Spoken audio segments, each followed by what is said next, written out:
vocês têm aí um enunciadozinho inicial para as 3 primeiras questões.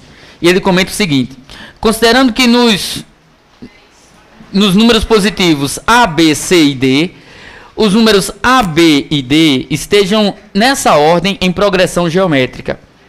A, C e D estejam nessa ordem em progressão aritmética. E considerando ainda que a razão AD seja igual a 16 sobre 25 e a soma dos números A, B, C e D seja 163, julgue os itens que se seguem. Então, como é fácil perceber aí pelo texto, essas questões envolvem PA e PG. E aí, espera-se que a gente lembre algumas coisas de PA e PG, pelo menos o mínimo. Só que decorar a fórmula na PA e PG, em questões do CESP, geralmente não é suficiente. Além de decorar a fórmula, você vai ter que interpretar aí muito bem. Em termos de PA, é importante lembrar que o termo geral é dado pelo primeiro termo, multiplicado por n menos 1 vezes a razão, e que a soma dos termos de uma PA é dado por A1 mais AN vezes N sobre 2. São as duas formas básicas para a gente trabalhar com questões de PA. O termo geral e a soma dos termos. Em PG, você tem que o AN vai ser o A1, que multiplica Q.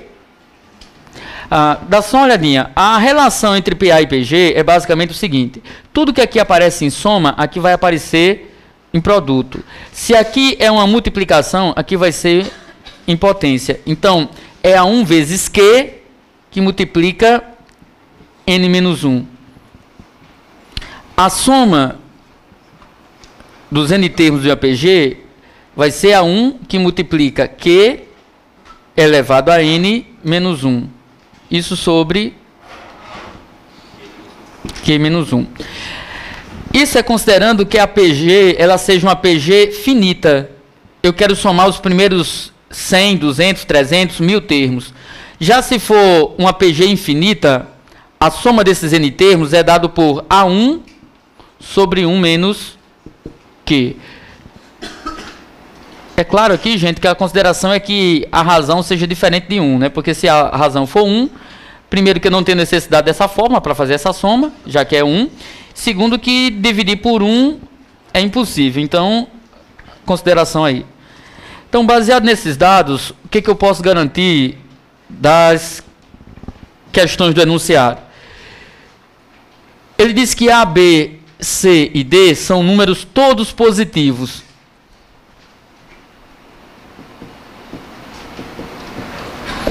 Diz que os três primeiros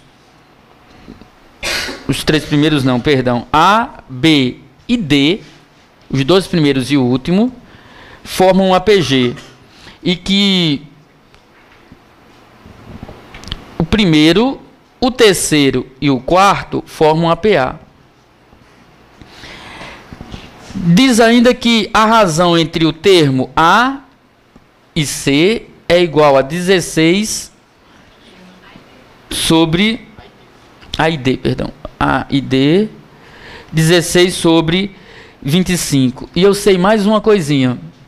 A mais B mais C mais D, 163. É 163 mesmo? É, 163. Vamos lá. Baseado nisso daí, o que eu posso garantir? Para a questão 1, ele comenta o seguinte: a razão da progressão geométrica é igual a 5 sobre 4. É igual a 5 sobre 4. A progressão geométrica é A, B e D. Ora, eu sei que se esse daqui é o primeiro termo A, o segundo termo, esse daqui, essa progressão, na progressão geométrica, é A vezes Q. E sei ainda que esse daqui é A vezes Q ao quadrado. O que eu fiz aqui foi escrever tudo em função do primeiro termo. E como é que eu verifico agora qual é o valor desses termos? Como é que eu posso verificar quanto é que vale o valor desses termos. Olha, aqui tem um A e aqui tem um D. Aqui tem um A e tem um D. Então, eu posso utilizar essa informação que me foi passada. Entenda bem. A princípio, eu não sei de nada aqui. O que eu fiz foi transformar na linguagem de sequências e fui em busca de uma informação que esteja aqui. Partindo dessa informação, eu sei que A dividido por D é igual a 16 sobre 25. Isso significa que o valor de A, o valor de D é A, que é o quadrado. Isso daqui é igual a 16 sobre 25. Dá para simplificar esse A com esse A aqui? Tranquilo? Ficou com 1 sobre Q ao quadrado é igual a 16 sobre 25. Tá percebendo que isso aqui é um quadrado perfeito? Isso daqui é 1 sobre Q ao quadrado. Que isso daqui também é um quadrado perfeito. Então, eu posso dizer disso daí que 1 sobre Q é igual a 4 sobre 5. Multiplica os meios pelos extremos e você tem que Q é 5 sobre 4. E aí você julga o item, se o item está certo ou errado. Ele diz que é igual, superior ou inferior? Que é igual, então o item está correto. Vamos lá, pergunte se teve alguma passagem que não ficou bem clara, tá, gente? Não, todas, então, se são todas, então eu não sei nem o que A é A. Se eu não sei nem que A é A, aí realmente coisou, né? Coisou demais. O primeiro termo seria o meu A1. O segundo termo, que é o segundo termo de uma PG para toda PG, A2 é igual a 1 que multiplica, que é a fórmula geral. Utilizando a ideia da fórmula geral. A2 é a 1 que multiplica n menos 1. Ok? Então, eu escrevi o primeiro, o segundo e o terceiro termo, tudo em função do primeiro termo. Ele diz que A sobre D,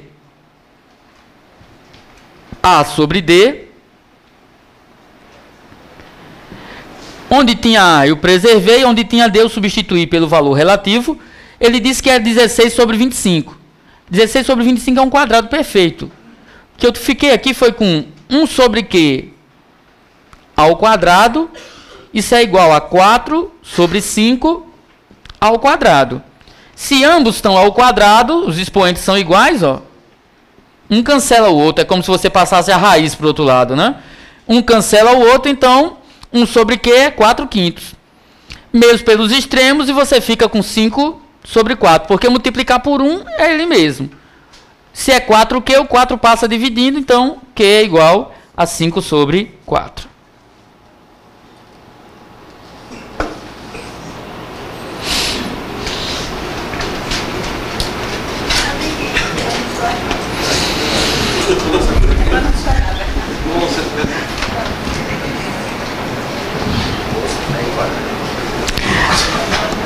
Para a questão de número 2.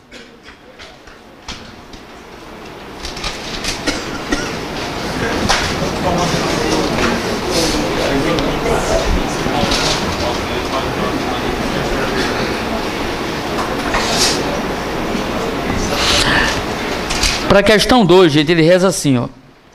A razão da progressão aritmética é menor do que 8. Ele diz que R é menor do que 8. Para R ser menor do que 8, qual seria as consequências aqui? Dá só uma olhadinha. APA tem os elementos A, C e D.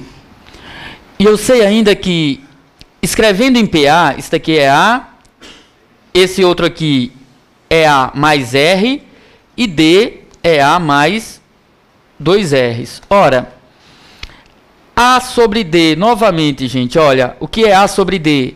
É A sobre A mais 2R. Isso daqui é 16 sobre 25. A suposição dele, a suposição que ele faz é que o valor de R é menor do que 8. É menor do que 8. Vamos dar uma olhadinha o que acontece se R for igual a 8. Quando eu verifico o que é que acontece com R igual a 8, eu consigo julgar se é o resultado para menor e para maior também. Então, substituindo aqui, isso aqui fica A sobre A mais 16 é igual a 16 sobre 25.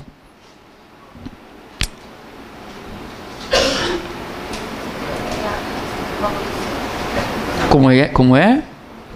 Pode perguntar. Não. É A sobre D, olha. Isso aqui foi dado. A sobre D. Cadê? A sobre D foi dado. Então, qual é o termo geral da PA? O segundo termo é sempre o primeiro mais uma razão.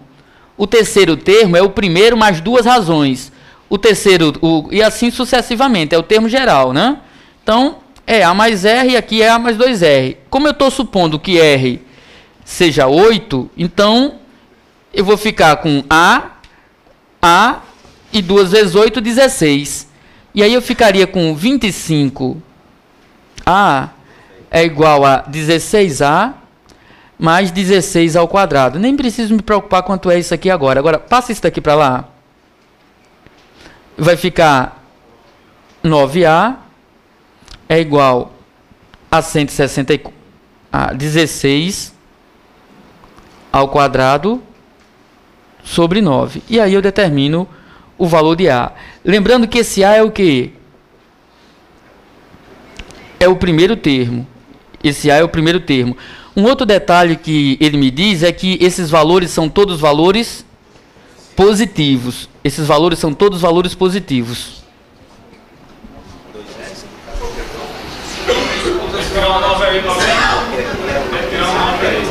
Beleza, tá ok.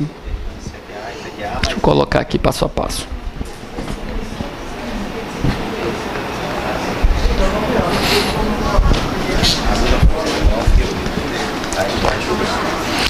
Vinte e cinco A menos 16A é igual a 16 ao quadrado. Tranquilo aí? 9A é igual a 16 ao quadrado sobre A. Perdão. 9A igual a 16 ao quadrado. A. Tranquilo? De onde é que apareceu 9?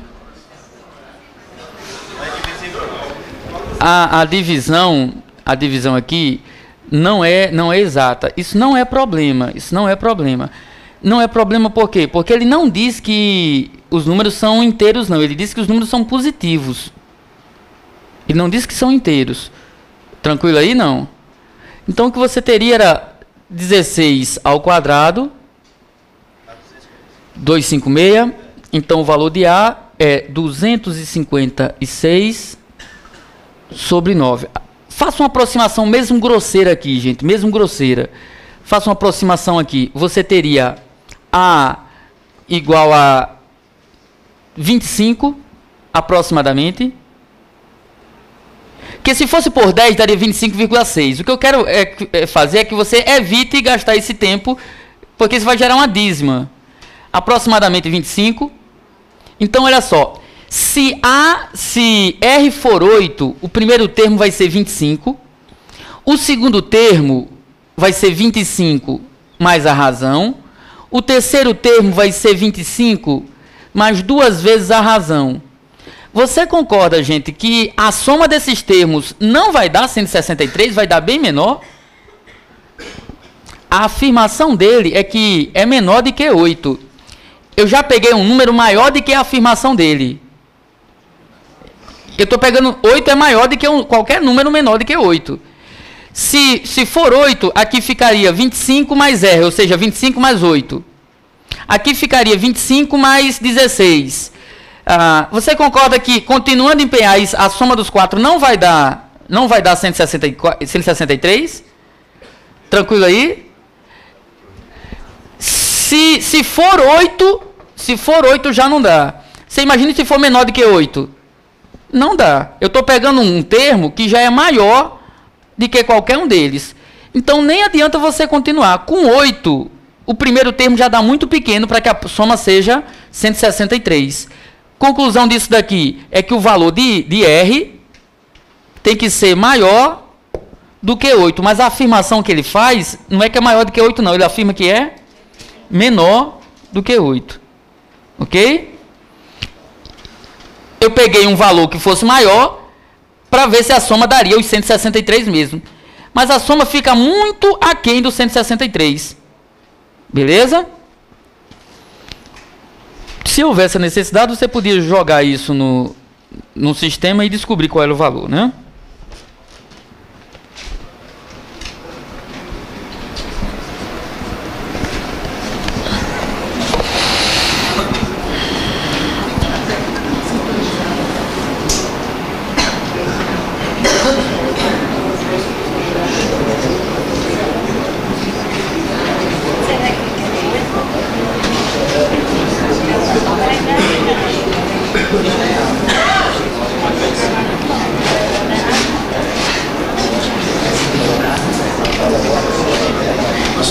Nesse caso aí, eu poderia se atribuir, sendo que A é igual a 16 e D é igual a 25. Se você... Não, você não pode atribuir exatamente esses valores.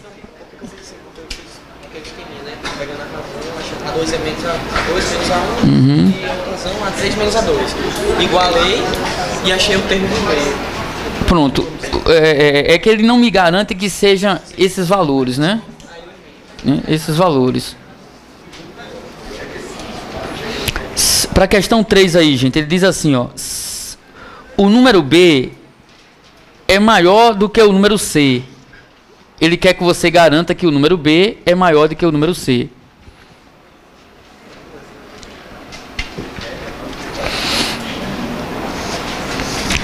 Se você tiver essa sequenciazinha aí, gente, para PG...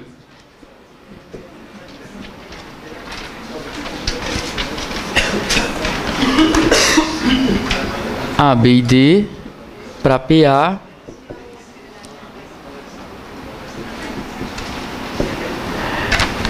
perceba que ele pega justamente os termos, bora lá, perceba que ele pega justamente os termos que não são comuns às duas, olha. Ele pega o termo central daqui e o termo central daqui. O que você tem em termos de informação é que a razão aqui você sabe qual é.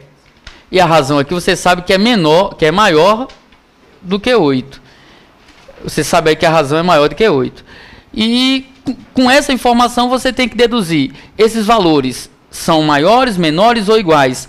Um detalhezinho aí é que não necessariamente você precisaria encontrar. Você até pode encontrá-los, mas não necessariamente você precisaria encontrá-los. Tá certo? Perceba, quando eu tenho aqui esse valor e somo, quando eu tenho esse valor e somo a razão, e eu somo essa razão, eu encontro C. E eu sei que R nesse caso é maior do que 8, tranquilo? Que R é maior do que 8. Pelaquela questão 2 eu verifico isso. Esse daqui, gente, eu multiplico por 5/4 e descubro o valor de B. Multiplicar por 5/4, olha só, 5/4 não é a mesma coisa que 1,25. Então, multiplicar, quando eu faço A multiplicado por 1,25, isso daqui é o valor de B. E quando eu faço A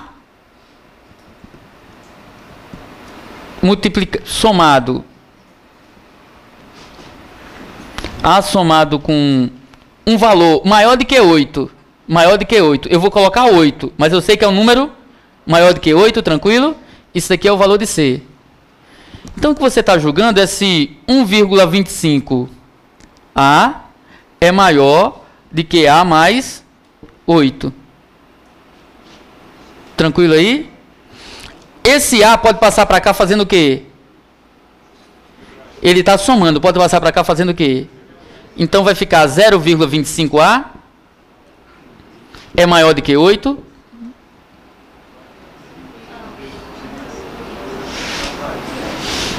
De novo. 1,25A menos A. A 0,25A é maior do que 8. É isso que eu tenho. E aí eu tenho que A vai ser maior do que 8 sobre 0,25.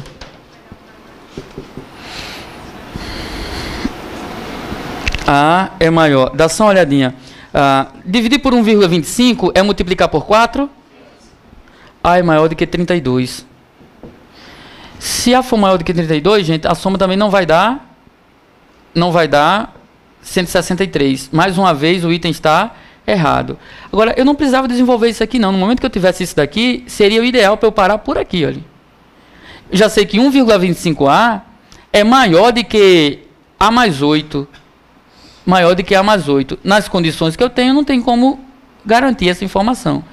É isso que ele me garante. Só que quando eu chego no final, eu encontro um A maior do que 32. O item está certo ou está errado? A afirmação dela é essa. Você tem que 0,25.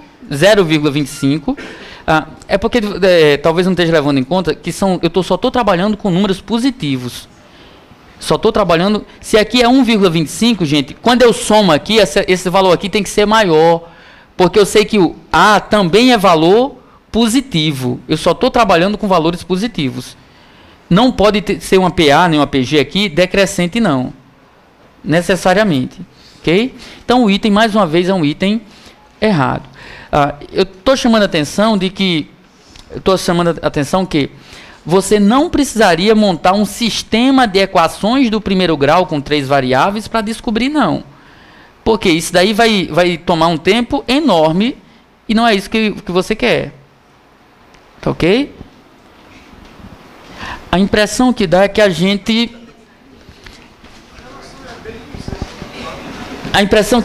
é que falta aquele ganchozinho da teoria de PA e PG.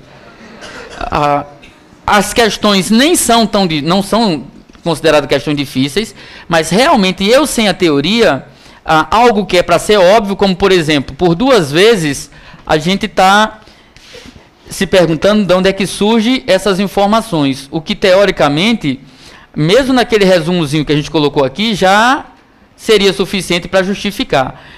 Em especial, PA e PG, literalmente você tem que estudar assim: decore as formas e resolva questões. Dificilmente você vai sair de questões de PA e PG sem lembrar dessa parte teórica, sem lembrar dessas formulazinhas. Dificilmente, não é que não possa, até pode, mas dificilmente vai ocorrer.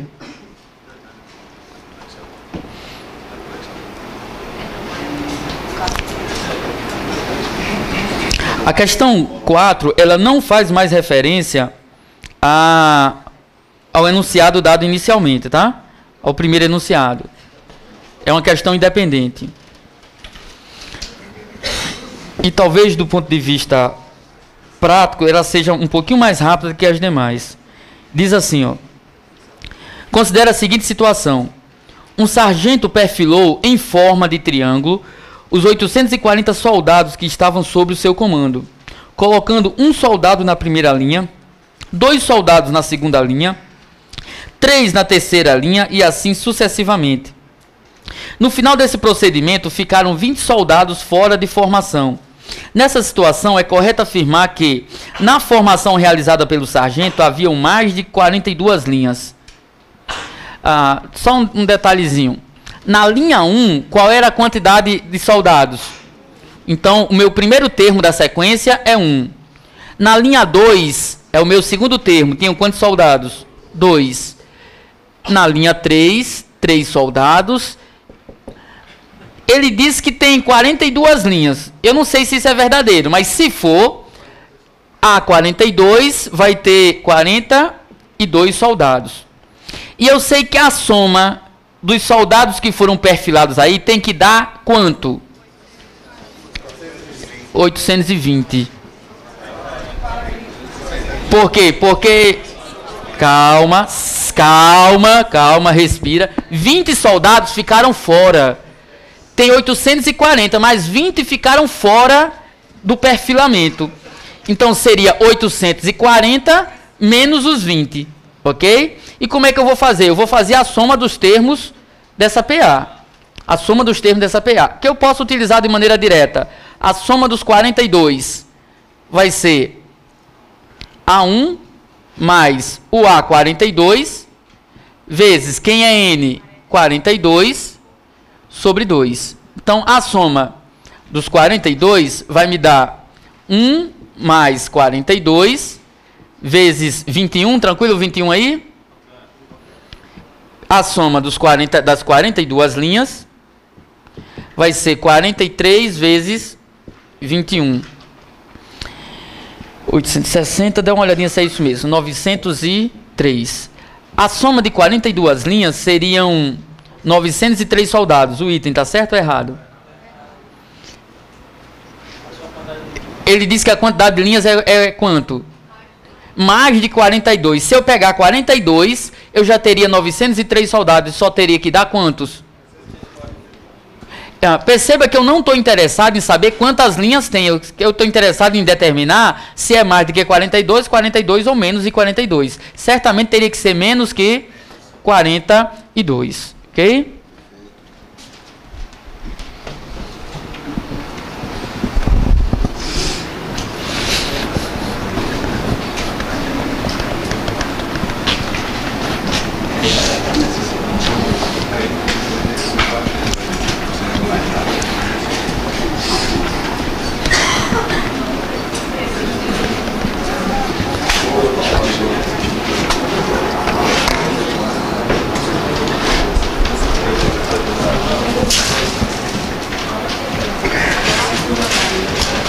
Olha, uma dica para vocês é que vocês marquem essa questãozinha 5 aí.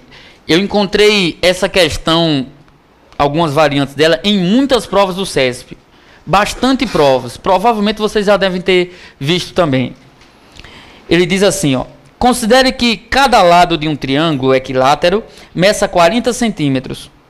Considere ainda que ligando os pontos médios dos lados desse triângulo, forma-se um novo triângulo equilátero. Nesse novo triângulo, ligando-se os pontos médios dos seus lados, forma-se um terceiro triângulo equilátero. Sabendo que na continuidade desse processo forma-se uma sequência infinita de triângulos equiláteros, é correto afirmar que a soma dos perímetros dos triângulos dessa sequência é inferior a 250 centímetros. Pode começar a ler de novo, porque eu não lembro mais o que está lá no início, né? Então vamos lá. É mais ou menos isso daqui, gente. É mais ou menos isso daqui. Você tem um triângulo valendo um triângulo equilátero, onde cada lado vale 40 centímetros. O perímetro desse primeiro triângulo é quanto? 40, 40, 40. 120. Aí você vai pegar o ponto médio de cada lado e vai ligá-los. Perceba, se você pegou o ponto médio, esse lado aqui vale quanto? 20. Esse daqui e esse daqui também 20. Então, são triângulos. Agora, esse pedaço, esse, você já contou. A parte que você não contou foi esse triângulo de dentro ainda, ó. E quanto é que vale o lado? O perímetro 2. 60. Você vai perceber que quando começar a fazer isso, esse perímetro aqui, 30, tranquilo, 30. Já deu para perceber que se ele segue fazendo isso infinitamente, PA ou PG? PG. PG de razão quanto? 2 não. 1 meio. Meio. Meio porque o primeiro termo multiplicado pela razão dá o segundo. Beleza? Então, vai fazer isso infinitamente. Infinitamente. Aí ele quer saber quanto é que vale a soma dessa sequência infinita. Soma dos termos de uma PG infinita. Já que ele quer essa sequência infinita, E aí a soma dos termos da PG infinita é mais fácil do que da PG finita. Esses N termos são dados por A1 sobre 1 menos Q. O meu primeiro termo, 120, dividido por... Quanto é a razão? A razão não é 1 meio? Fica 1 menos 1 meio. Meio. Positivo, tranquilo? Positivo. Até porque soma de medida não pode dar uma soma de medida aqui, não pode dar uma medida negativa, não é isso? Quanto é que vai me dar isso? 240. O item está certo ou errado? Ele diz que é inferior.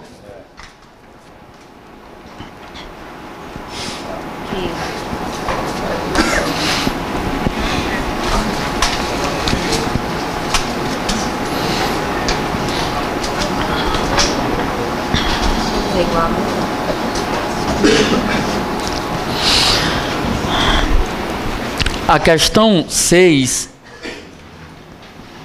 é aquela questão que é pensada para roubar da gente o tempo na prova. É uma questão que traz... Ela não é difícil, mas o tempo que você leva para ler o enunciado e interpretar é um tempo enorme. Ele diz assim, ó, o grande exportador. Na metade do ano, quando os principais campeonatos de futebol da Europa chegam ao fim, os dirigentes brasileiros se preparam para negociar com outros países o passe de jogadores e assim tentar pagar algumas dívidas dos clubes.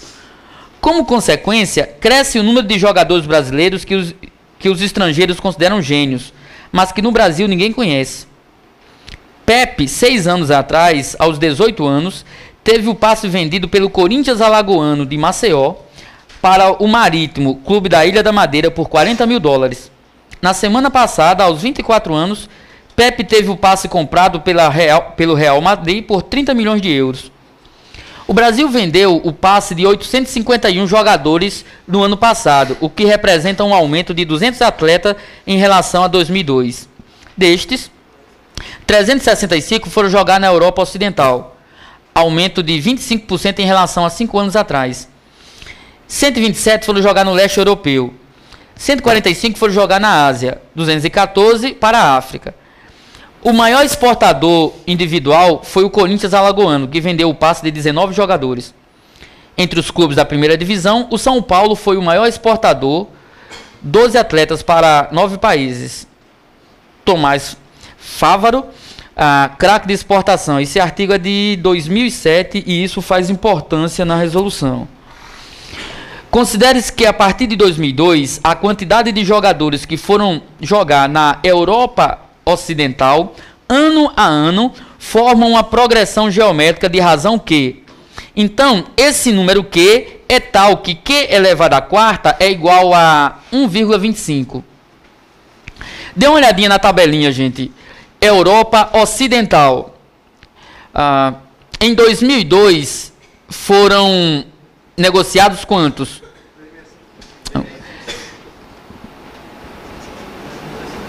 365. Foram jogar um aumento de 25% em relação a 5 anos atrás. Não, perdão. Isso daqui não é 2002, não. É 2007.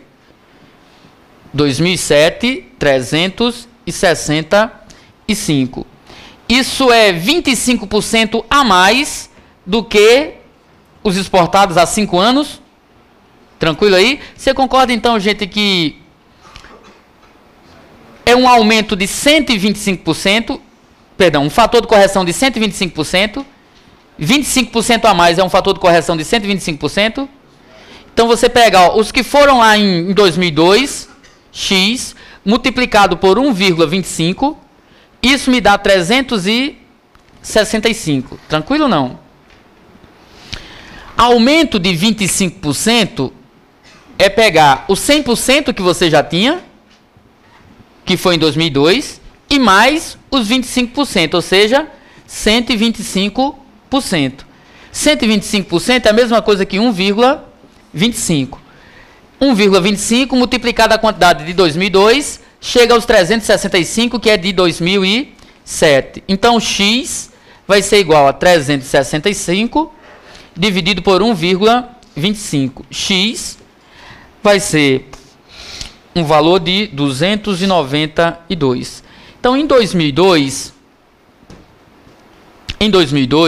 você tem 292.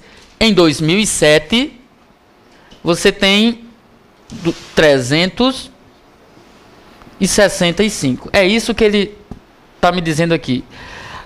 Ele diz que forma uma PG. Esse é o A1. Esse é o A1. Tranquilo? O segundo termo, gente, A1. O A2, você concorda que é esse valor multiplicado por Q? É A1 vezes Q. O A2, A1 vezes Q ao quadrado. Perdão, A3, aqui. Q ao quadrado. Não, então, coisou tudo. Não adianta eu colocar a resolução simplesmente se você não estiver entendendo. Porque quando chegar em casa você vai me esculhambar de novo. Que diabo aquele doido fez, né? Então, olha só.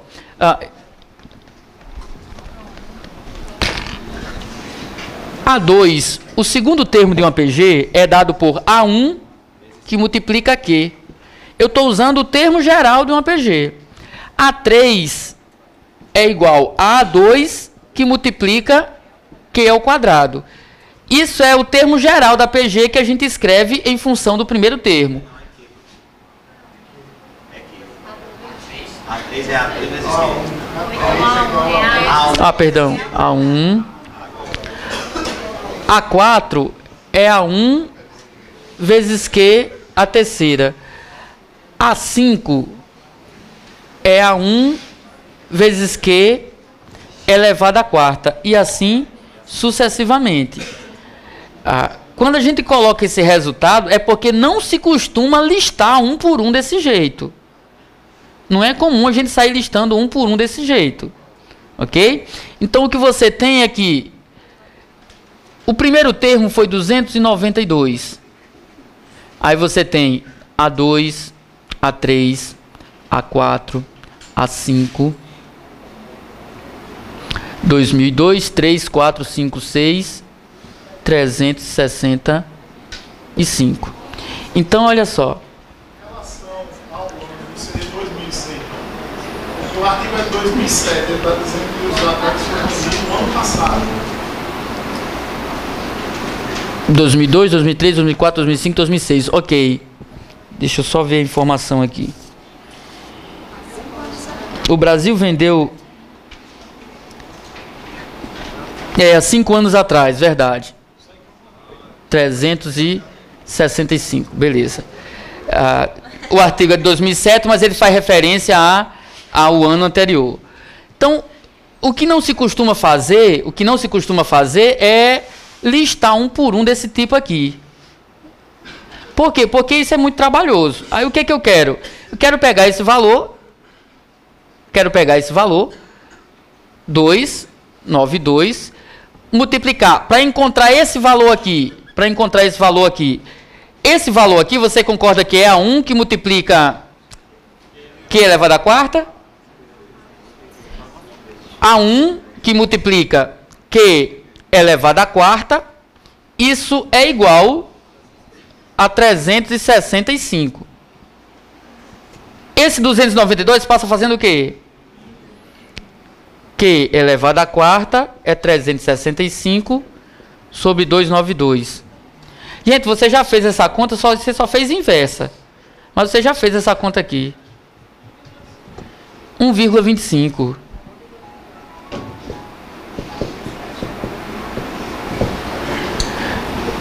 Tranquilo aí? O item é certo ou errado? Acabou a questão. Agora perceba que eu não vou escrever isso daqui não. Isso daí é algo que eu já tenho que saber. Tranquilo? Então o que a gente percebe é que quando ele me dá questões diretas aqui, ó, como essas duas, parece que facilita, porque é só aplicar a fórmula. Quando são questões que eu tenho que pensar um pouquinho mais, interpretar o texto, o objetivo é esse, é roubar tempo. É roubar tempo. Você pode fazer esse raciocínio O ano? Só a declaração. Não, é porque era um... Eu tomei como 2007, mas o colega lembrou, o Fernando lembrou que eu tenho que me referir ao ano anterior. Por quê? Porque é de 2007, mas ele fala no ano do ano passado. Ok? Mas ele não tem a questão de 5 anos. Sim, 5 anos atrás. Aí é claro. Não. Os dados que eu tenho é do ano anterior.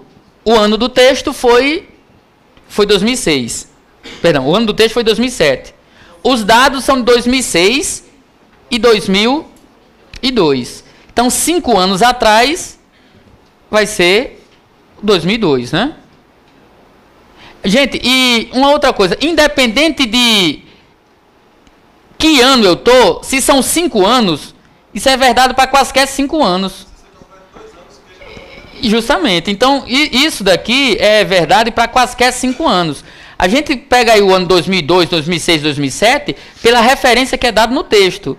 Mas que quaisquer 5 anos que você pegar seguidos vai dar esse mesmo valor.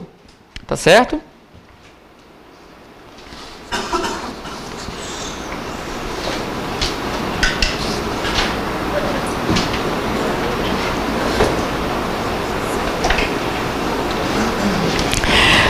A questão 7 e 8 e 9 vão fazer referência todos ao mesmo texto. Eu confesso a vocês que esse tipo de questão aí seria o tipo de questão que eu esperaria para a prova de vocês. Essa questão 7, 8 e 9.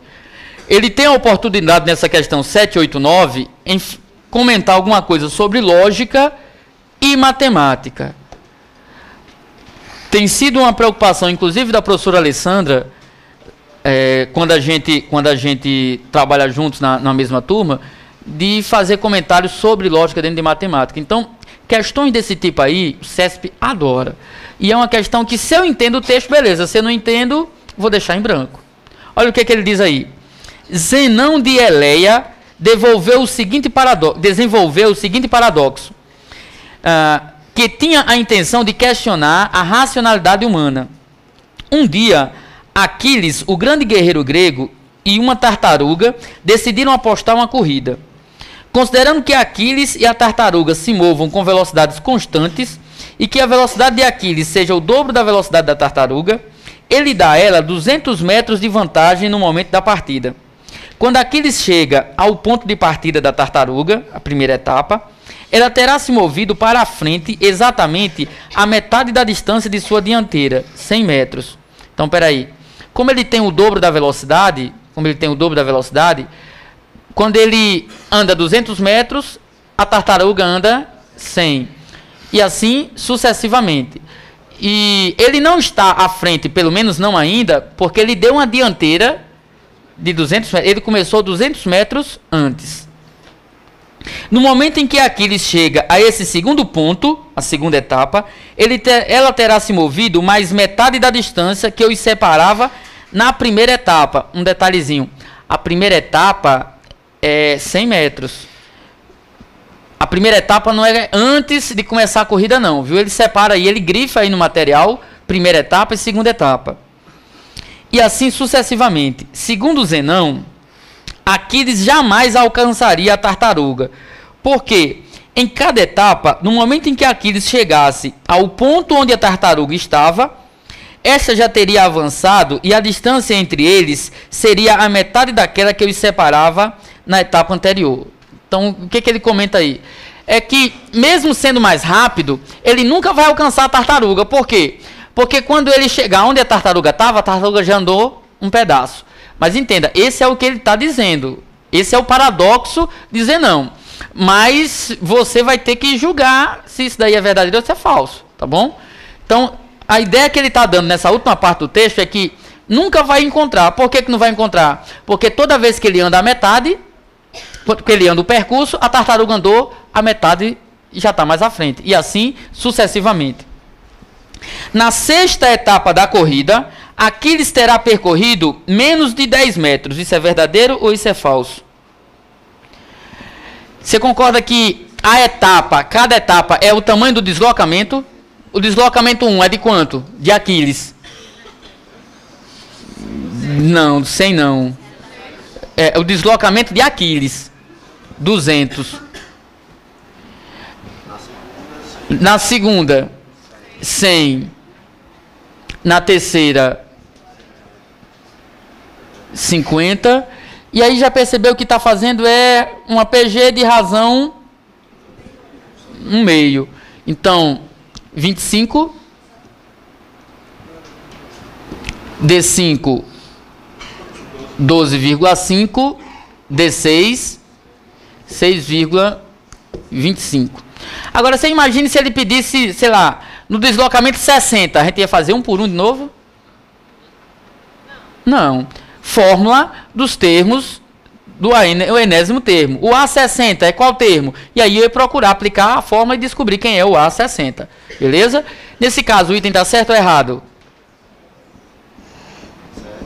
Inferior a 10. Menos de 10. Zenão está correto ao afirmar que Aquiles jamais alcançaria a tartaruga. Isso é verdadeiro ou é falso? Jamais vai alcançar. É falso, gente, porque olha só a distância deles nesse momento. Ó. Vai chegar um momento que um vai estar colado no outro. Né? A tendência aqui está tendendo para quanto isso daqui? Se eu aplicar a tendência infinita, se eu aplicar numa PG infinita, isso daqui vai tender para 0, ou seja, uma distância onde eles se encontram. Né? Então, a questão 8...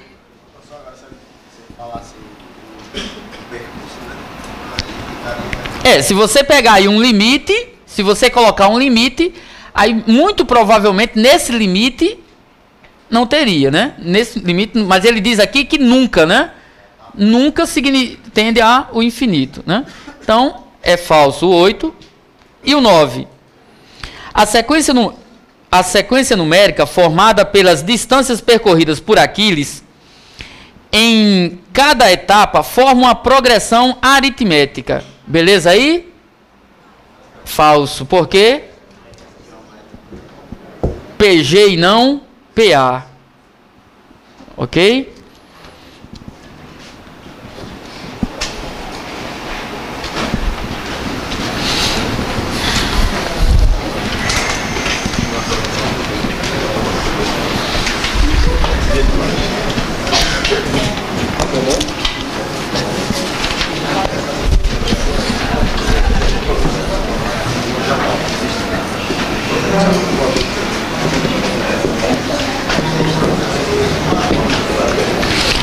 Bem rapidinho, a gente relembrar alguns conceitos de estatística.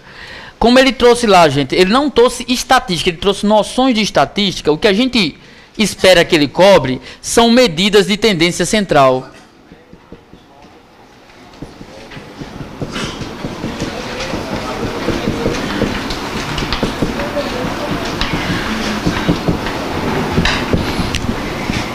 Médias, moda e mediana.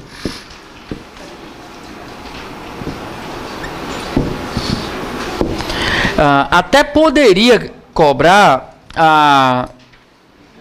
desvio padrão e variância. No entanto, para desvio padrão e variância, a gente já sabe que o que me interessaria seria a parte teórica de desvio padrão e de variância, porque dificilmente a gente consegue calcular um desvio padrão na hora da prova. Então, quando ele cobra desvio padrão variância, geralmente ele está pedindo alguma coisa de teoria. E em termos de média, duas das médias apenas, né? Média aritmética e média ponderada. Para a média aritmética, dado qualquer sequência, você teria x1 mais x2 mais xn dividido por n. Já se for uma média ponderada, você teria peso 1, elemento 1, peso 2, elemento 2. E assim sucessivamente, peso n, elemento n, dividido pela soma dos pesos. Beleza? Moda. Questão sobre moda, gente, você só não responde se nunca tiver visto o que é moda, né? Porque é somente a definição mesmo.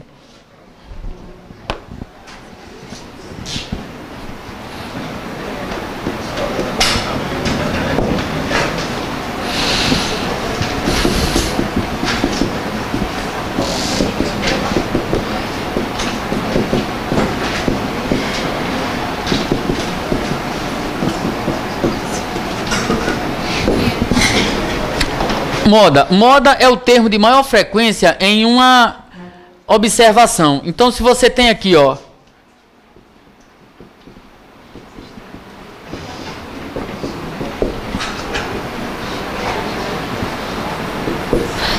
a moda dessa sequência. A moda é o termo que aparece o maior número de vezes. Nesse caso, a moda 7. Pronto, acabou-se. É só isso. Perceba que é até contrário à intuição da gente, porque a gente não quer pegar um número e dizer que é tal número. Por quê? Porque a gente quer fazer alguma conta, algum cálculo. O 7 aparece mais do que todo mundo, então o 7 é a moda. Agora, casos particulares, e aí poderia confundir.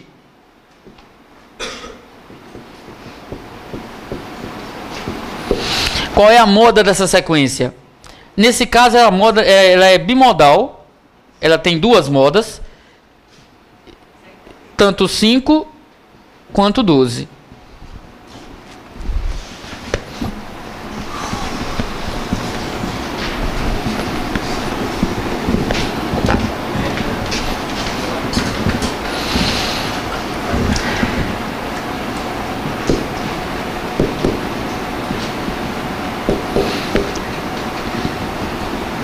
E aqui, qual é a moda? Nesse caso, não existe moda. Não tem nenhum número que se destaque em relação ao outro. Então, nesse caso, eu digo que não existe moda. A moda não existe. Então, a sequência é amodal.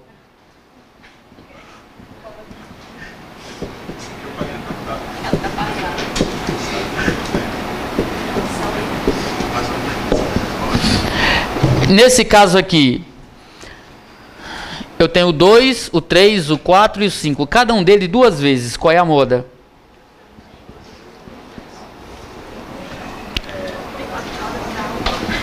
A moda não existe. Por que não existe? Eu não tenho nenhum termo em destaque.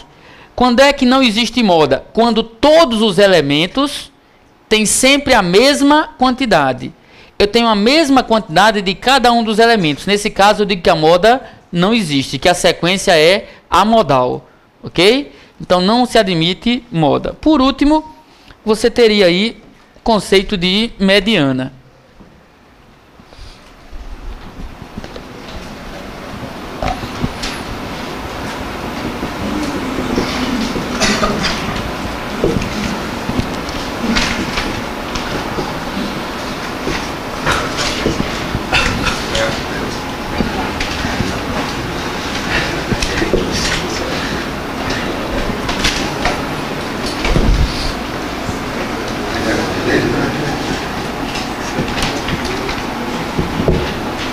A mediana a gente divide em dois casos.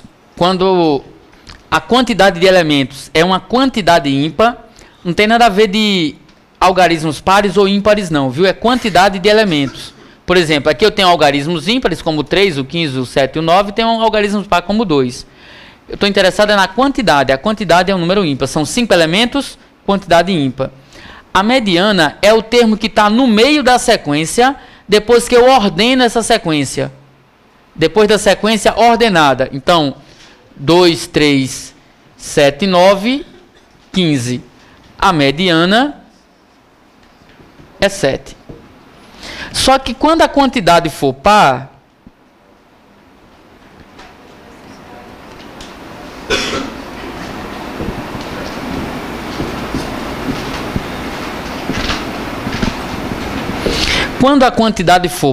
eu não tenho mais um único termo no meio.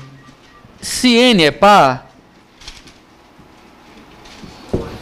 então eu vou ordenar a sequência 2, 7, 8, 11, 16 e 24 e vou pegar os termos que estão no meio. Calculo a média aritmética desses dois termos. A média desses dois termos. Então, eu teria 8 mais 11 dividido por 2. Isso é 19 sobre 2, 9,5. Ok?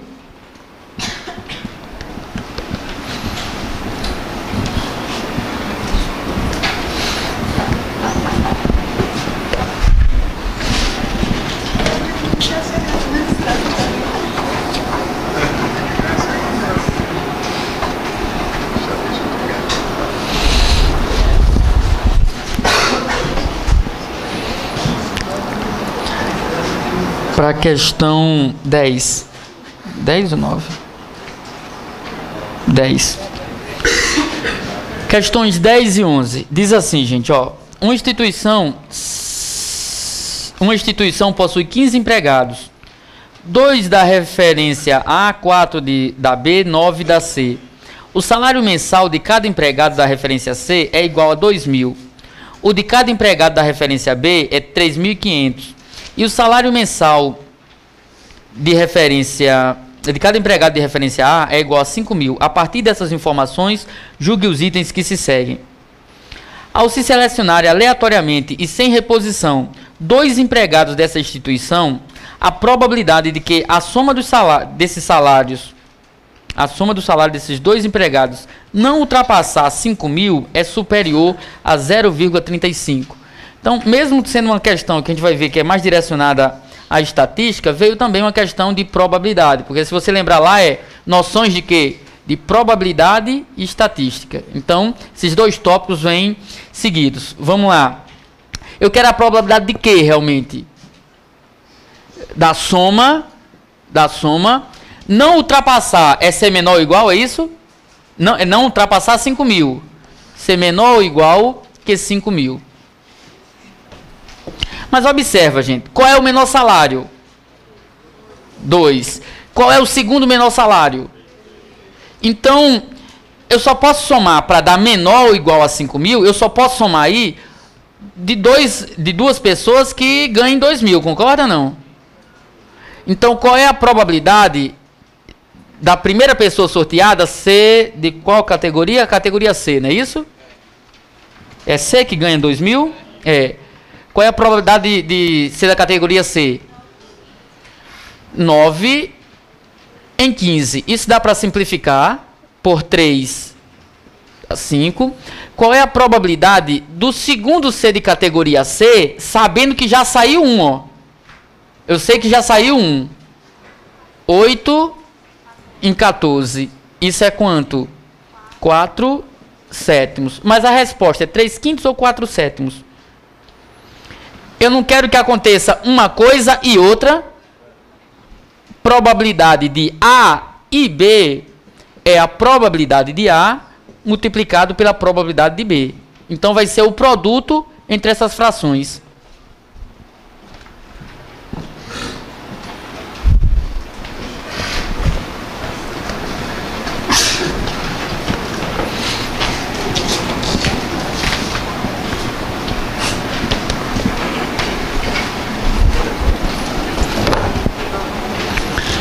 Vamos lá, isso dá 3/5 vezes 4 sétimos. Isso é 12,35. Aí é o seguinte, ele fala que é superior ou inferior?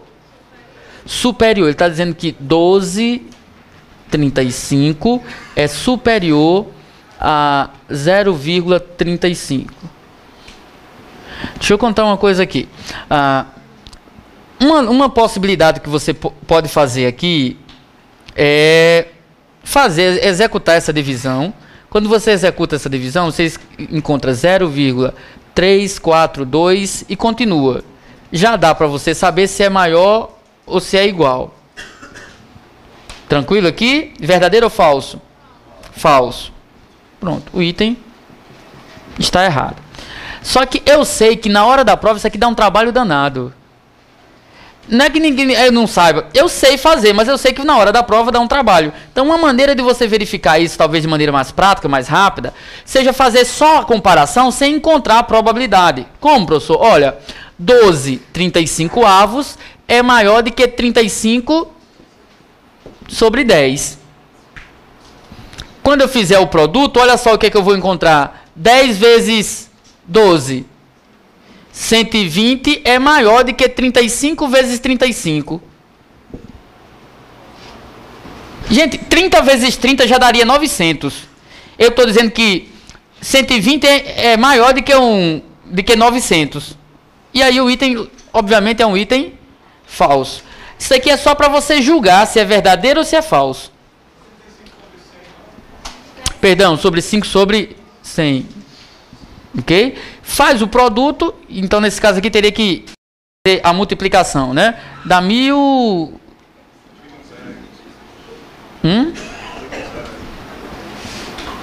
Mas aqui porque não termina em zero.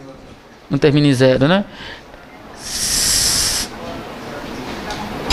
Se fosse 30... Mas você... no meu entender, é mais prático multiplicar isso daqui de que dividir esse. A minha preocupação é essa. É óbvio que se eu dividir, eu encontro esse daqui. Beleza, lindo e maravilhoso. Só que na hora da prova, isso daí toma um tempo danado. E eu não preciso descobrir qual é o valor realmente. A não ser que ele venha dizendo que é igual. Se ele disser que é igual, aí eu preciso encontrar para comparar. Tá bom?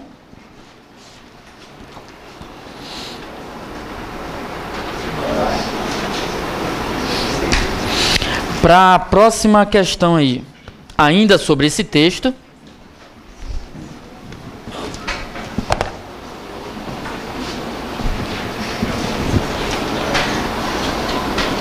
Ele diz assim: o salário mediano dos 15 empregados dessa instituição é igual a 2.800.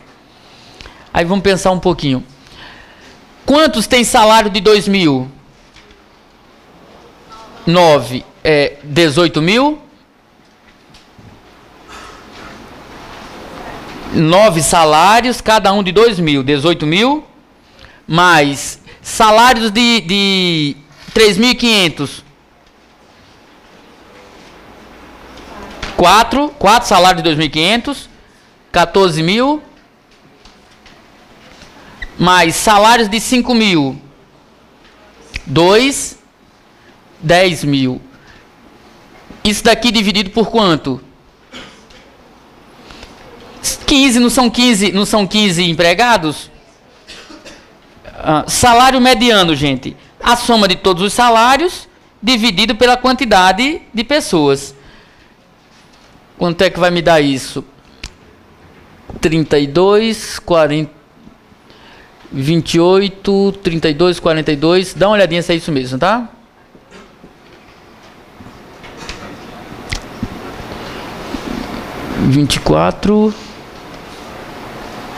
Não, é 42. 42. Sobre 15. Dá uma olhadinha que deve dar 2.800 mesmo. Deu isso daí? Eu só percebi aí um detalhezinho, que eu confesso a você que eu vou ter que olhar, não sei se foi uma digitação aí, ou se teve alguma mudança, porque no gabarito que vocês têm aí está como errado. E eu só vim perceber isso agora, no início da manhã, mas eu fiz e refiz várias vezes, não tem como ser diferente não, né? Até porque é uma questão de média simples. Ou foi eu que digitei errado o gabarito aí, ou foi divulgado errado e a gente só pegou para eliminar. Mas certamente é esse valor aqui, tá certo? Professor, tu falou que mediana não é o termo que fica no meio da sequência? Mediana. O salário mediano é a média dos salários. O salário mediano é a média dos salários. Ok? Tranquilo aí, não?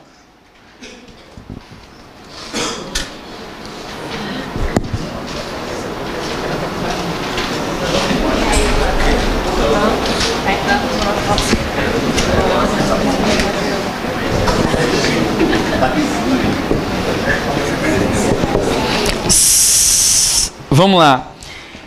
Se 6 empregados dessa instituição são do sexo masculino, então o salário médio dos homens que nela trabalham está entre 2.000 e 4.000. Vai saber, né? Vai ter que saber. Vamos lá. Eu não vou dizer quanto é o salário, mas eu digo qual é o intervalo que ele está. No pior caso, você concorda que os 6 homens ganham 2.000? No pior caso, então qual é o salário mediano desses 6 homens? 12.000 dividido por 6, né? 2.000. Então você concorda que no pior caso o salário deles é maior ou igual que 2.000? No pior caso, estou colocando todos eles ganhando 2.000. No melhor caso, você vai fazer o seguinte: colocou todas as mulheres ganhando os menores salários possíveis. O que foi que aconteceu? Os 2 homens vão ganhar o salário de 5 mil, 10 mil, não é isso? Mais 4 dos homens ganhando, então, 14. Isso dividido por 6. Dá quanto? 24 mil dividido por 6. Você concorda que se são 6 homens, o salário deles, o salário médio deles necessariamente varia entre 2 mil, a menor quantia, a 4 mil, a maior quantia? Não tem como, se são apenas 6 homens, não tem como o salário dele ultrapassar esse daqui. E também não tem como o salário dele ser menos do que esse daqui. Beleza? Então o salário fica entre esses dois valores. Repito.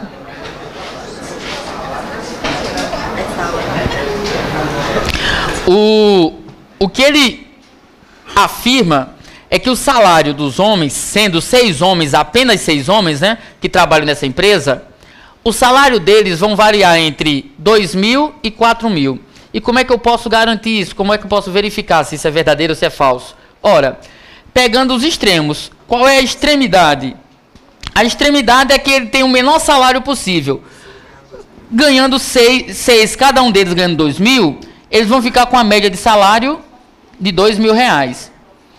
Se eu colocar para esses 6 homens os 6 maiores salários, que são 2 homens ganhando 5 mil e 4 homens ganhando 3.500, a média de salário deles passa para 4 mil. Então, eu estou com os dois extremos, o menor, o ínfimo e o supremo.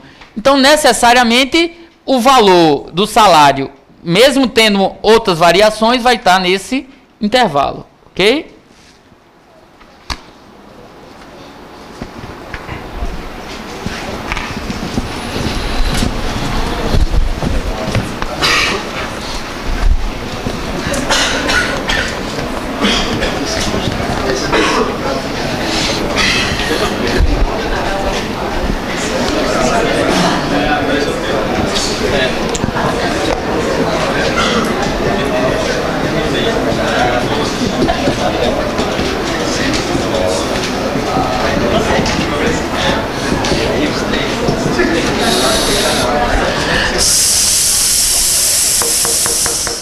Vamos lá, gente. E aqui a gente tem que tentar ser, principalmente em funções de gráficos, tem que ser o mais realista possível. Se vier questão fácil, você faz. Se vier questão difícil, você não faz. Literalmente é isso. Por quê? Tu vai gastar 10 minutos numa questão de função, sabendo que essa mesma questão tem peso igual a outra, de português, por exemplo. Português você lê, diz que, sei lá, diz que é um pleonasmo vicioso. Ou você sabe o que diabo é um pleonasmo, ou você não vai responder. Então, questões de função, se a questão for fácil, você faz. Se a questão for difícil, não dá tempo de fazer. Não dá tempo pensando na hora da prova. Literalmente, tá certo? Então, o que eu preciso saber aqui em termos de função de primeiro grau? Função polinomial do primeiro grau.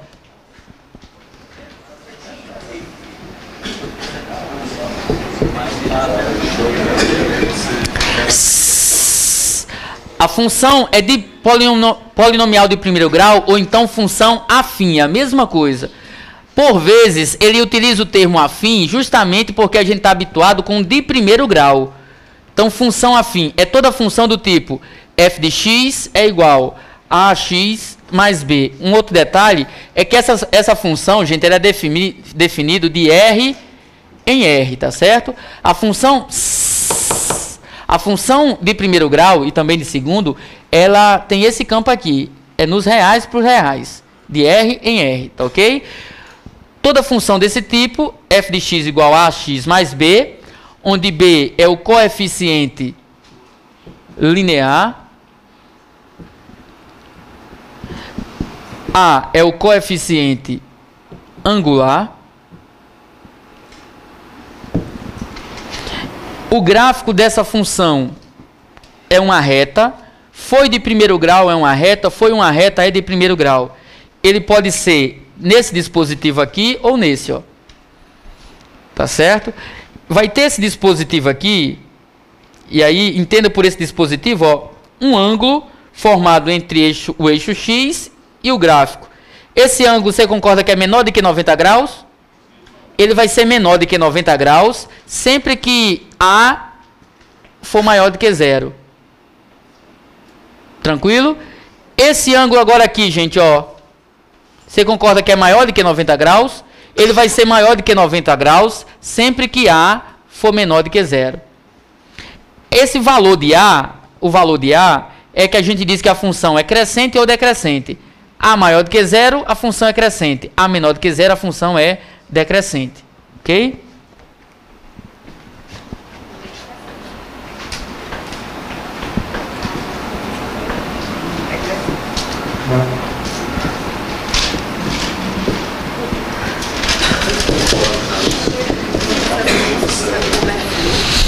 Dado qualquer gráfico da função do primeiro grau, desse tipo, com qualquer inclinação, em qualquer um dos casos, onde cortar o eixo Y é sempre o valor de B. Então, se você tem o gráfico, automaticamente você já sabe quem é esse valorzinho aqui. Onde cortar o eixo Y é o valor de B. E onde cortar o eixo X, cuidado, não é o valor de A, é o valor da raiz. E o que é a raiz da função? É a mesma coisa que raiz de equação. O que eu faço para encontrar a raiz da minha função? A mesma coisa que eu faço para a raiz da equação. Igual a zero, descubro o valor de x. Então, quando ele me dá o gráfico, eu já sei quanto é. A raiz é igual ao oposto de b sobre a. Olha uma consequência aqui, gente. A é o oposto de b sobre a raiz. O que eu fiz foi trocar de posição aqui, ó. Então, isso aqui não é A, mas através dele eu posso determinar o valor de A. Ok?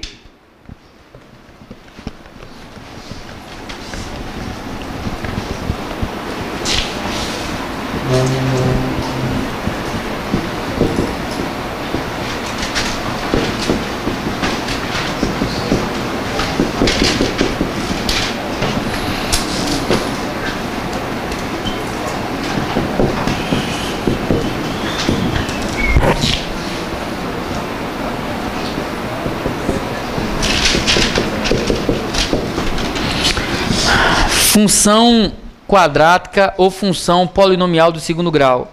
É toda função do tipo ax ao quadrado mais bx mais c igual a zero. Aqui há necessidade da condição de A ser diferente de zero. Porque se A for zero, consequência, a função se torna de primeiro grau. O grau de uma função, ou o grau de um polinômio, o grau de uma equação, determina também a quantidade de raízes. Uma única raiz. Primeiro grau, uma única raiz. Segundo grau, duas raízes, que podem ser distintas, podem ser iguais ou podem nem ser reais. Ok? Então, o que você tem aqui são duas raízes, que geralmente a gente chama de x' e x duas linhas, ou x1 e x2. A raiz, ela geralmente é encontrada pela fórmula de Bhaskara.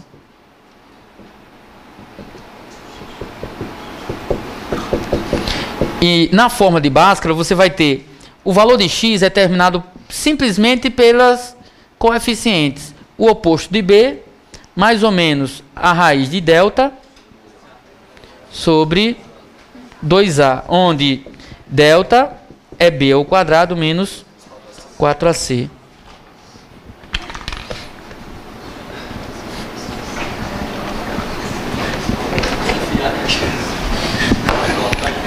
Sempre que eu calcular o valor de delta e delta der maior do que zero, delta é maior do que zero se e somente se x' for diferente de x duas linhas e pertencente aos reais.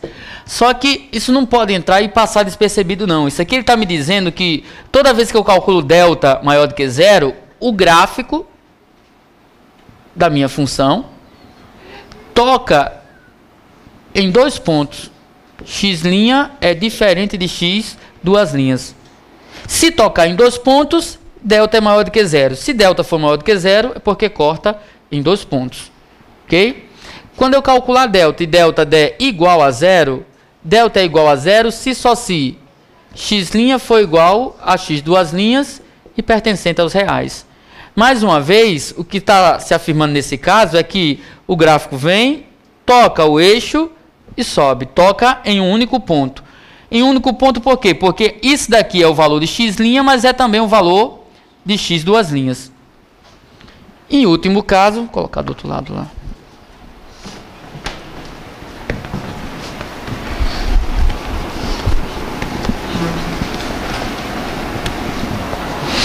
Em último caso, você vai ter delta menor do que zero se e somente se x' e x duas linhas não pertencem ao conjunto dos reais. Aí olha só, se não pertence aos reais, ele não vai ser aplicado para o concurso de vocês. Ele não vai exigir que você encontre as raízes complexas, porque o curso de vocês está sendo pensado dentro do conjunto dos reais. Você diz simplesmente que não existe raiz real e pronto. Não existe raiz real. Existem duas raízes que são complexas, mas que não interessa para a gente calcular. Nesse caso, o meu gráfico ele vai fazer esse sentido. Ó. Ele não toca o eixo x, porque tocar o eixo x é admitir uma raiz real, pelo menos. Beleza?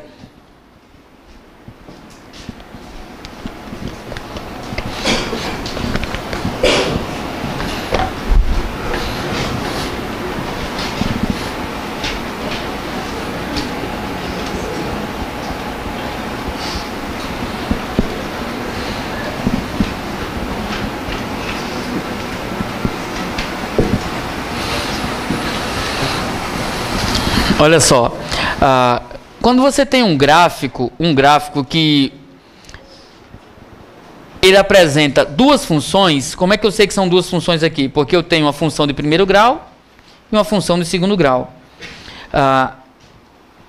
Esse gráfico tocar em um ponto aqui significa que nesse ponto a função é igual. Se eu chamar essa função aqui de f de x e essa daqui de g de x, estou dizendo que nesse ponto essa função é igual. Estou dizendo que o valor, quando eu coloco o valor de x em f, o resultado que dá é o mesmo resultado que quando eu coloco em g.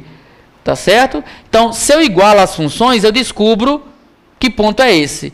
Lembra que todo ponto tem um valor para x e um valor para y, né? X e y.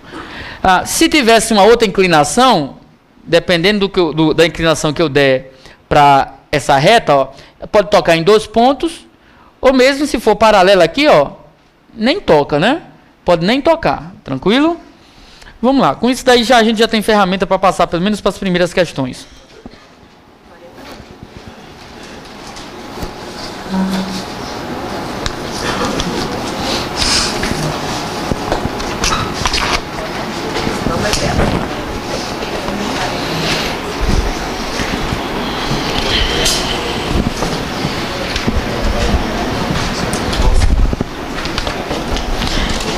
É o enunciado para a questão 13, 14 e 15, né?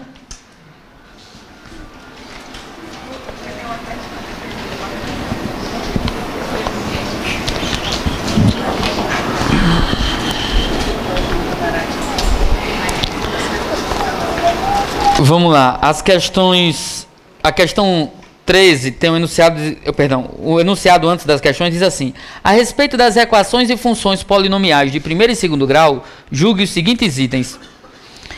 Se as funções polinomiais f de x é igual a ax menos 2, questão 13, f de x é igual a ax menos 2 e g de x é igual a x ao quadrado menos x mais 2. Se forem iguais em um único local de x, então a é maior do que 6. Vamos só dar uma olhadinha aqui. Elas se encontram em quantos pontos? Em um só. Se encontram em um ponto, é um caso particular desse daqui, não é isso? É um caso particular desse daqui. Eu posso dizer que ax menos 2 é igual a x ao quadrado menos 6 mais 2. São iguais, não é isso? Se eu encontrar um único x para esse valor, Quando eu igualo isso daqui, gente, eu encontro o valor de x. Se eu encontrar um único valor, é porque o item, ele diz só 1. É porque eu vou ter um único valor e esse valor realmente vai ser maior do que 6. Caso contrário, o item vai estar errado. Beleza? Porque ele já me garante que tem um único valor, concorda? Ele já garante que tem um último valor? Pronto. Então vamos lá. X ao quadrado menos x menos ax mais 4. Tranquilo? 4 aqui. X ao quadrado. Dá para colocar em evidência aqui, ó. O x. Dá para colocar em evidência o x. X que multiplica 1 mais a, ou a mais 1, mais 4. Porque quando eu faço x vezes 1 dá menos x, x vezes a dá. Beleza, isso igual a 0. Agora, ele não me garante, ele não já está dizendo que é um único valor que isso acontece? Né, um único valor? Quando é que a minha equação, e ele não está falando do valor de x, quando é que a minha equação possui um único valor? Delta igual a 0. Então, b ao quadrado menos 4ac é igual a 0. Mas esse a aqui não é esse não, viu? Esse daqui é da fórmula. Tá bom? Então, vamos lá. B ao quadrado, quem é b? Você concorda que b é isso daqui? E tanto faz ser positivo ou negativo, que ao quadrado vai dar ele mesmo. Então, vai ficar 1 mais a ao quadrado menos 4 vezes, quem é a? É 1 e c é 4. Isso tem que dar 0. Agora vamos pensar um pouco. 1 mais a ao quadrado é igual a 16. Isso daqui passa para o outro lado. Tranquilo aí? Então vai ficar 1 mais a é igual a 4. E a é igual a 4 menos 1. A é igual a quanto? 3. E aí? Eu encontro, ele me garante que é 1 e eu encontro a igual a quanto? 3. 3 não é menor do que 6? Menor do que 6, tranquilo aí? Zerou. Tranquilo?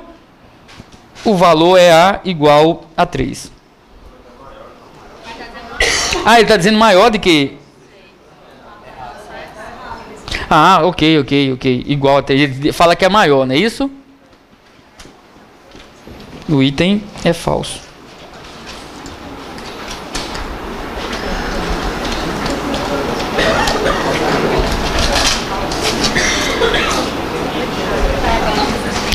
Eu só queria que vocês entendessem um detalhezinho aqui, gente, que talvez do ponto de vista cotidiano não faça diferença, mas o que ele faz nessa questão 13 é que ele afirmou isso daqui, ele afirmou essa primeira, ele afirmou que só tinha uma. Se isso acontecer, e quer que você verifique se é maior do que 6. Ele diz, se acontece a primeira, acontece também a segunda, a gente descobriu 3, então 3 não atende, né? Ele faz algo parecido na próxima questão, só que ele inverte esses valores, ó. Ele inverte o início para o final. Na questão 14. Ele diz assim: se A é menor do que 0, então já sei que A é negativo. Se A é menor do que 0, então as funções polinomiais f de x igual a x mais a e g de x igual a x ao quadrado mais 3x mais 1 não assume o mesmo valor para nenhum valor de x. O que significa não assumir para nenhum valor de x? Não toca. Quando é que não toca? Quando delta é menor do que 0. Olha o que ele está dizendo. Se A é menor do que 0, então delta, em outras palavras, o que ele está dizendo é isso. Ó. Se A é menor do que 0, isso implica que delta é menor do que 0. Em outras palavras, é isso que é a afirmação dele. E aí eu vou ter que verificar. Dá uma olhadinha. X mais A é igual a x ao quadrado mais 3x mais 1. E aí eu tenho que x ao quadrado, dê uma olhadinha se eu posso fazer isso aqui direto, tá certo? 2x mais 1 menos A, isso daqui é igual a 0. Perdão, esqueci o sinal, né? Mais 2x. Tranquilo aí? Agora, você só tem que lembrar um detalhezinho. O que eu sei sobre A? A é menor do que 0. A é negativo. A é negativo. O detalhe é justamente esse. Que não, na verdade não é o detalhe, é o principal, porque você parte dessa afirmação. Aí vamos lá. B ao quadrado menos 4AC. Isso daqui tem que ser menor do que 0. Isso aqui tem que ser menor, para estar verdadeiro, isso aqui tem que ser menor do que 0. Vamos dar uma olhadinha. B ao quadrado é 4. Menos 4 vezes 1 vezes 1 menos A. Isso é menor do que 0. Tranquilo? Beleza aqui? Então vamos lá. Fica 4 menos 4 mais 4A. Isso é menor do que 0. A gente disse que corta, né? Tranquilo aí o corte? 4A é menor do que 0. Esse 4 passa dividindo. A é menor do que 0. Mas o que eu sei de A? Eu não sei que A é negativo. Então você concorda que aqui fica menos A? A é menor do que 0. A é menor do que 0. Mas vai inverter o sinal. Tranquilo? Porque vai inverter o sinal? Eu estou considerando esse A aqui, ó. Esse A. O que eu sei desse A? Ele não é negativo? Negativo com negativo. Então, é o que está acontecendo aqui. Ele não está positivo?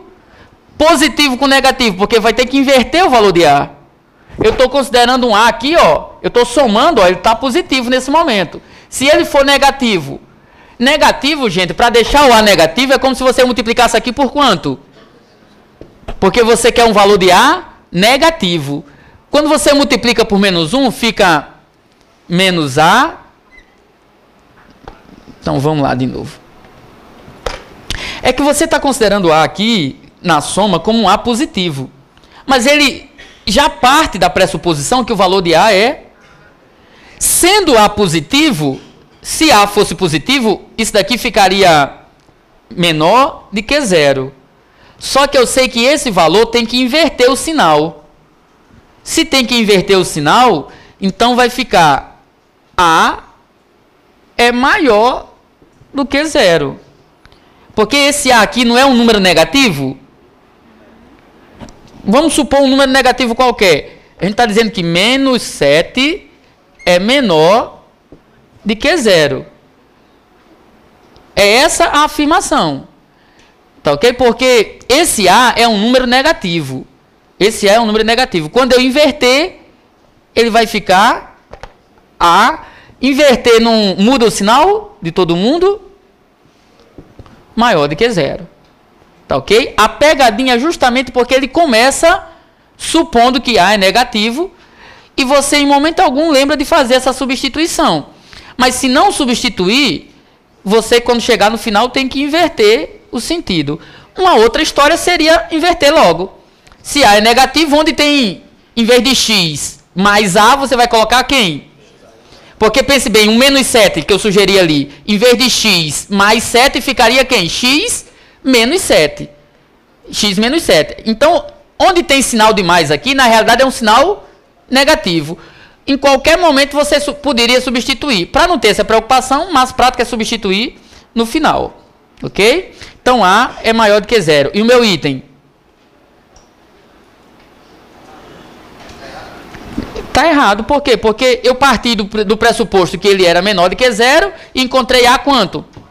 Maior do que 0. Mas perceba que se eu não tiver cuidado, eu afirmo que é verdadeiro. Né? Afirmo que é verdadeiro. Em algum momento eu tenho que substituir. Geralmente a gente não lembra de substituir no início. Se não tiver cuidado, cai aqui.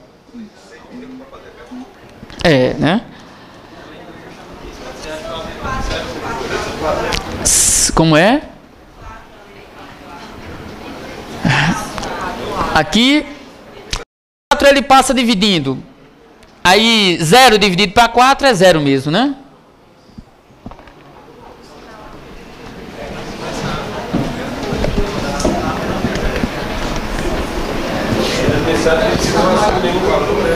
Como é que é? Não assume nenhum valor, né? Não assumir nenhum valor é não ter raiz. Não ter raiz real.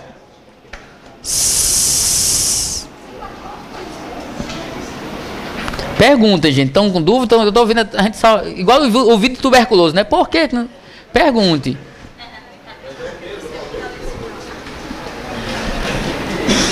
Gente, olha só. Eu não estou usando o valor de A positivo aqui em todo canto, mas ele afirma que A é negativo. Ele afirma que A é negativo. Então, se fosse para ser negativo, ao invés de colocar x mais A, eu teria que colocar quanto? X menos A. E pronto. Mas é porque trocar logo aqui vai implicar que vai trocar em todos os outros, vai me dar mais trabalho. Tá certo? Mas a ideia seria trocar somente aqui. Trocando aqui, você vai estar trocando em todos os pontos. Então, se você encontrou que A é menor do que 0 e isso tem que ser invertido, o inverso de A ser menor do que 0 é que A é maior do que 0. A é maior do que 0. Ok? Porque você está considerando que A tem que ser negativo. Não é x mais A. Na realidade, é x menos A. Esse A que veio para cá negativo, ele vem para cá positivo. E se é mais, aqui também vai ser mais. Se é mais, aqui vai ser menos. Se é menos, aqui também vai ficar menos. Olha como é que ficaria. Menos A é menor do que 0. Só que eu não sei trabalhar com número negativo aqui. Qual é a solução do tempo de tia Fátima? Multiplica por menos 1. E multiplicar por menos 1, o 0 não ganha sinal porque não existe sinal para o 0. Né?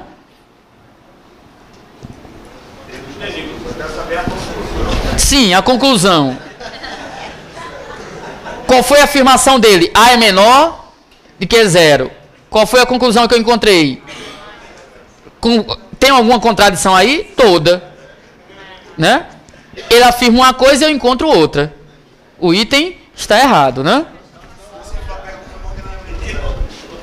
Menos 0 é? Intervalo? Não, é só funções, e intervalo não cai no programa não, né? Não está no programa não.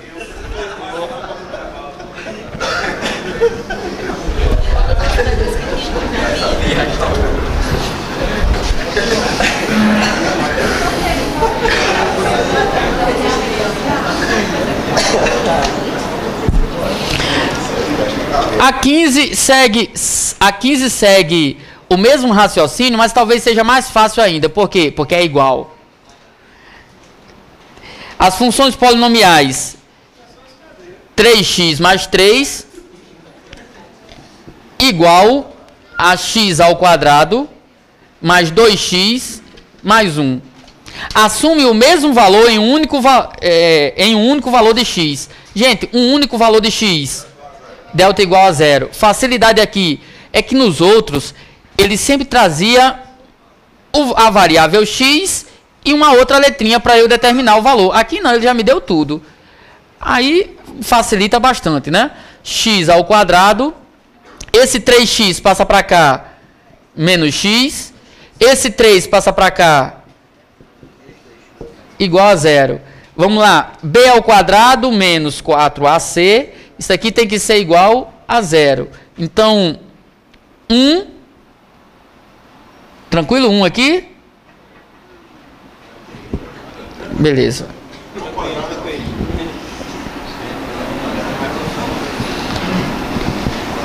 o valor de A é 1, o valor de B é menos 1, o valor de C é menos 2. B ao quadrado, 1, menos 4 vezes 1 vezes...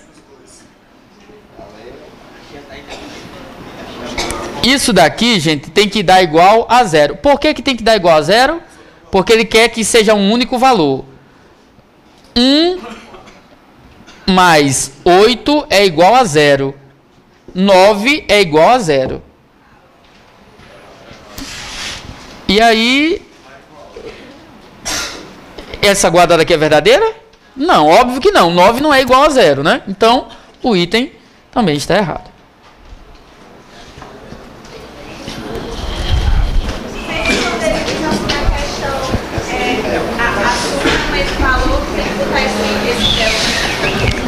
É complicado para mim te falar que é sempre. Porque sempre em matemática é bem complicado a gente assumir todas as posições. Vai depender do que ele está pedindo. Porque nessa questão 14 você já botou, então também não é. Pronto, nessa questão, porque ele pedia essa informação. Eu não posso garantir para você sempre. Eu sei que sempre que forem nenhum valor, delta vai ser menor do que 0. Sempre que forem 2 valores, delta maior do que 0. Sempre que for um único valor, delta vai ser igual a 0. Agora, eu tenho que ver se é isso que ele está pedindo. Né? O teorema é verdade sempre. Né? Eu não sei se sempre na questão ele vai estar pedindo isso daí.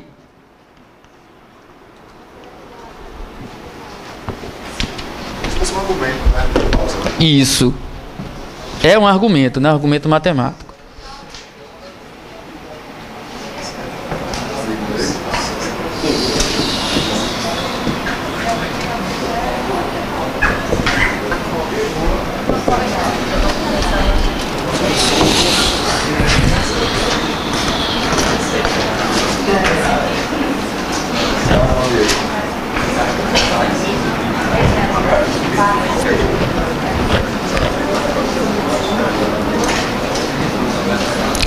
Ele diz assim, gente, para as questões 16 e 17. A equação 4 que multiplica... Perdão, tem um textozinho antes ainda da questão 16 e 17. Julgue os itens seguintes relativos às funções polinomiais.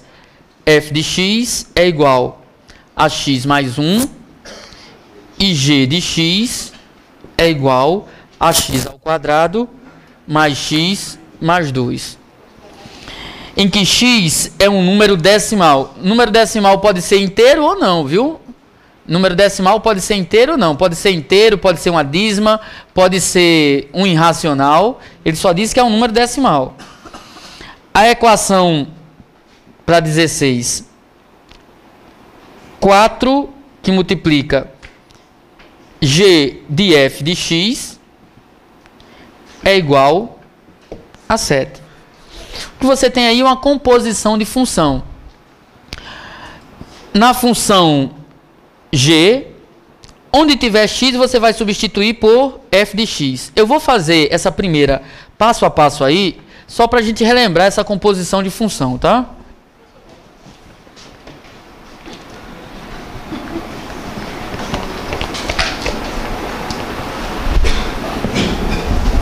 Olha só. Quem é a função g? A função g é x ao quadrado mais x mais 2. Gente, g de f de x significa assim, ó. Onde tiver x, eu vou substituir por f de x. É f de x ao quadrado, onde tem x, eu coloco f de x, mais f de x, mais 2. Mas quem é f de x? Então, esse g de f de x, na realidade, é x mais 1 ao quadrado, mais x mais 1, mais 2. Ora, isso daqui, gente, isso daqui vai ficar o quadrado do primeiro mais 2x mais 1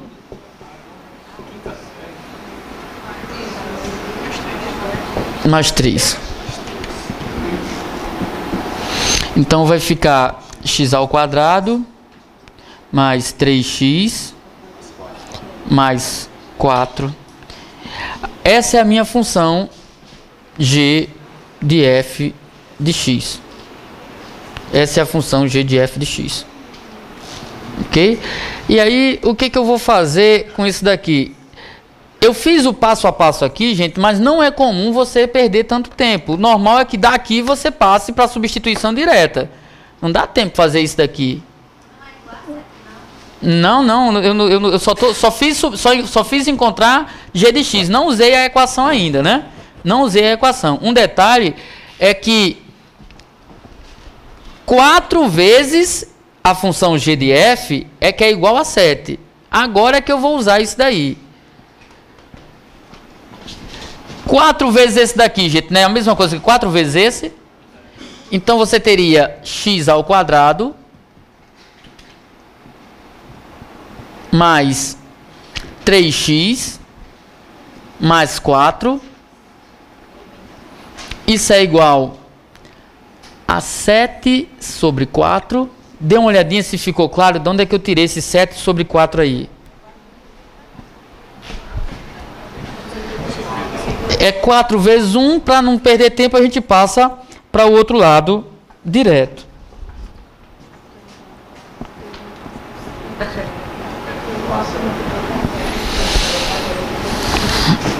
X ao quadrado mais 3x mais 4. Uma coisa que poderia resolver meu problema em termos de fração aqui era agora, só agora, multiplicar tudo por 4. Professor, mas não era multiplicar... mas se eu multiplicar tudo por 4 aqui, eliminava a fração. Porque eu não vou precisar resolver essa equação, não. A gente vai olhar isso daí. Mas tudo bem. Eu sei que, para não causar confusão, eu vou escrever dessa forma aqui, tá? Tranquilo? Igual a 0. Resumindo isso daqui, gente, é 4 vezes 4, 16. 16 menos 7. X ao quadrado mais 3x menos mais 9 quartos. Isso é igual a 0. É isso. Tranquilo? Qual é o valor de A? 1. O valor de B? 3. E o valor de C? 9 quartos. Aí ele afirma o quê? Posso fazer. Tirar o mínimo geral é justamente a ideia de multiplicar tudo por 4, né? A vantagem de eu multiplicar tudo por 4 é que desapareceria a fração, né? Desapareceria a fração. De alguma maneira você vai ter que desaparecer com essa fração aí. Como? Vamos lá. O que é que ele pede? Ele diz que é um único valor. Quando é que eu sei que tem um único valor? Delta igual a 0. Então, b ao quadrado, 9, menos 4 vezes 1 vezes. Isso tem que dar quanto? Se der 0, o item está correto, beleza? Se der 0, o item está correto. Corta. O item está correto. Ok? Se você tivesse multiplicado, aqui ia ficar 12, 144 e 144 também, do mesmo jeito. Tá bom?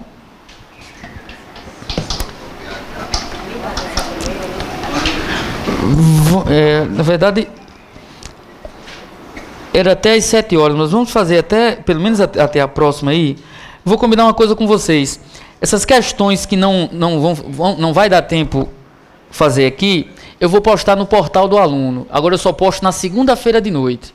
E vão me desculpar também que vai ser manuscrita, não dá tempo de digitar. Tá certo? Eu vi o material de vocês aí, gente, mas não é esse monte de questão não, sabe? Porque eu vi aí um material que tem 60 e poucas questões. Nunca que eu ia trazer 60 e poucas questões para resolver em 2 horas e meia, né? O material para vocês estudarem é até a questão 38, onde está numeradozinho tudo. Aí logo em seguida tem função, equações, estatística. Daí em diante não. Na verdade esse material daí em diante deveria ter sido deletado antes de mandar para vocês. Então para vocês, para o curso de vocês é até a questão 38, tá bom? No material de vocês aí. Dessas que sobraram aí, tem questões que nem tá no programa de vocês. Então, covariância, variância, não é o caso não, viu? Vamos fazer a 17 aí.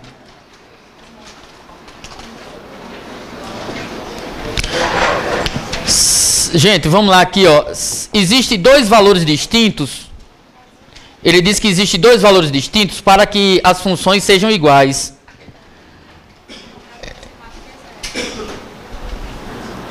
Existem dois valores distintos para que g de x seja igual a f de x. Ora, x mais 1 tem que ser igual a x ao quadrado mais x mais 2. Aí fica uma covardia, gente, porque isso aqui, né, ó, x ao quadrado mais 1, isso é igual a 0. Tranquilo? Coisou aqui? Não. Vamos descoisar, né? X ao quadrado mais x menos x mais 2 menos 1 igual a 0. X menos x, coisa, né? Aqui, mais 1 igual a 0. Aí você vai optar aqui, gente. Você vai optar para verificar se esse item é verdadeiro ou é falso, ou tanto por delta, quanto fazendo esse daí direto. Porque a afirmação dele, existem dois valores distintos. Se você olhar um pouquinho para cá, não precisa calcular o valor de delta. Pensa bem, x ao quadrado é igual a menos 1. X é igual a raiz quadrada de menos 1. Quanto é? Não existe x' nem x duas linhas pertencente aos reais. Geralmente a gente não tem esse cuidado não, a gente diz que não existe mesmo, né? Ele diz que são duas. É óbvio também que se você calcular por delta, também vai dar certo, né? Você vai encontrar, vai dizer lá que delta é maior do que 0 e quando você encontra um número menor. Tá certo? Então, o item também está errado. Beleza? Então a gente vai fechar por aí.